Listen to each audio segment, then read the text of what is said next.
Have you ever given money to something you believed in and never once asked where it actually went? In 1917, 20 million Americans purchased $17 billion in war bonds to defend democracy. A substantial portion of that money went directly to repay a private bank in New York. Not an exception. A blueprint.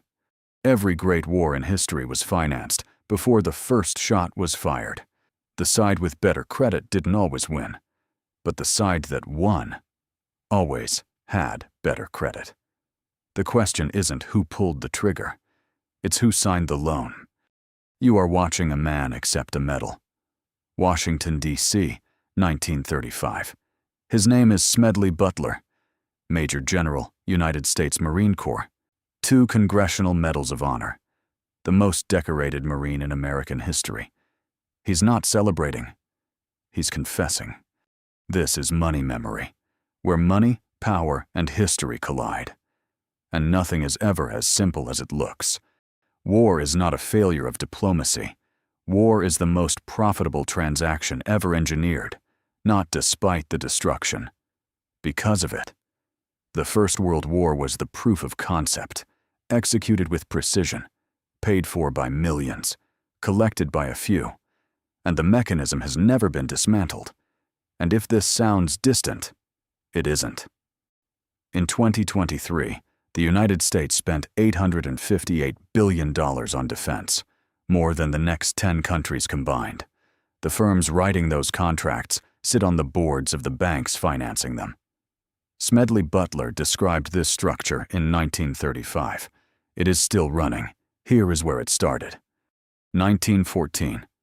Europe ignites. 1 assassination.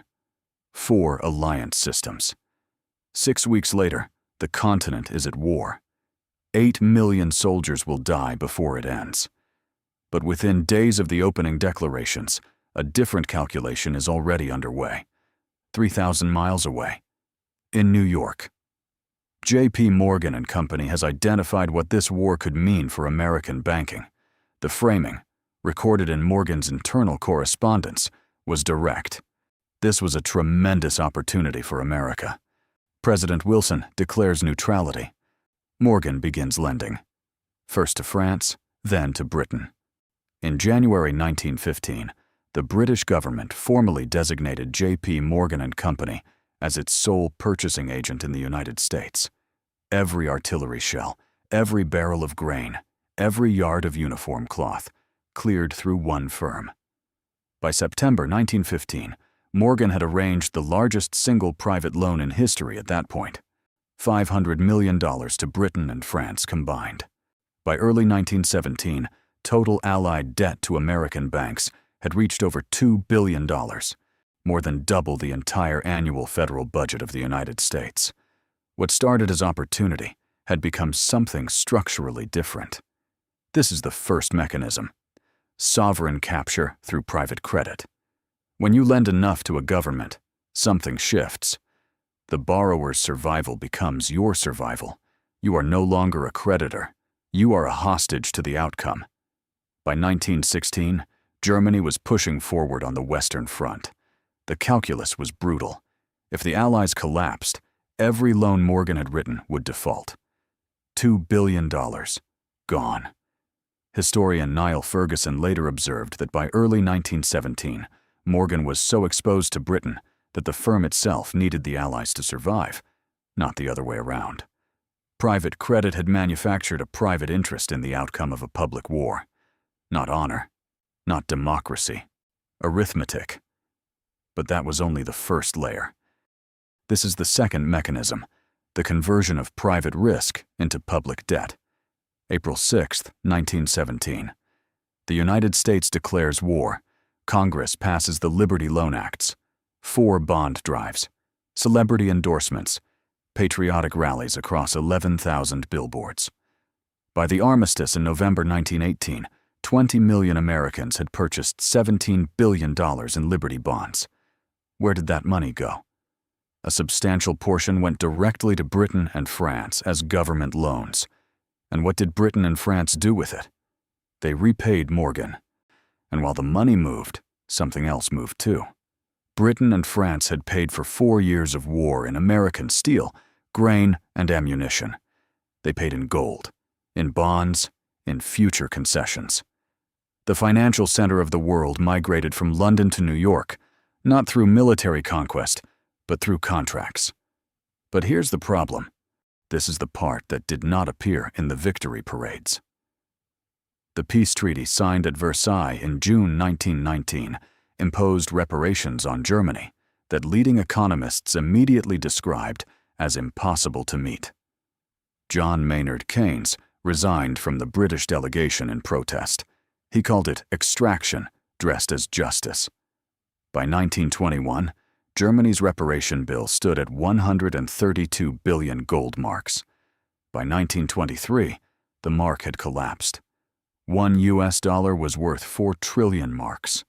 By 1929, the global financial system, built on war debts, unrepayable reparations, and fragile reconstruction loans, began to break. The Great Depression was not accidental. It was the deferred arithmetic of 1919. War created debt. Debt created reparations. Reparations created collapse. Collapse created the conditions for the next war. That is when the question stops being historical and starts being structural. And if this sounds familiar, it should. By 1934, a U.S. Senate investigation had set out to prove that America's entry into the war had never been neutral. The evidence was in the numbers. 93 hearings, more than 200 witnesses, including J.P. Morgan Jr. himself. The committee documented that American banks had lent over $2 billion to the Allied powers and fewer than $30 million to Germany, nearly 100 times as much to one side. A country cannot be neutral when its banks have already picked a winner. The investigation ended not because the findings were wrong. It ended because they were getting too close to the right names. Butler had said the same thing outside of Congress, without the protection of a hearing room. He called himself a high-class muscle man for big business and for the banks. 33 years of service, 2 medals, 1 conclusion. His critics called him bitter. His ledger called him precise. But what happens when the record itself becomes inconvenient? When the mechanism is too legible to ignore? When numbers stop mattering because the institutions that produced them have already moved on? That transfer, private debt absorbed by public bonds, war costs rolled into generational obligations, is not a closed chapter. It is the architecture your tax bill is still paying interest on, your savings, your taxes, your children's debt, not abstract anymore. So what do you take from this?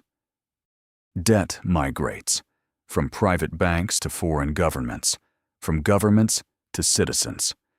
What begins as a transaction ends as an obligation carried by people who were never party to the agreement.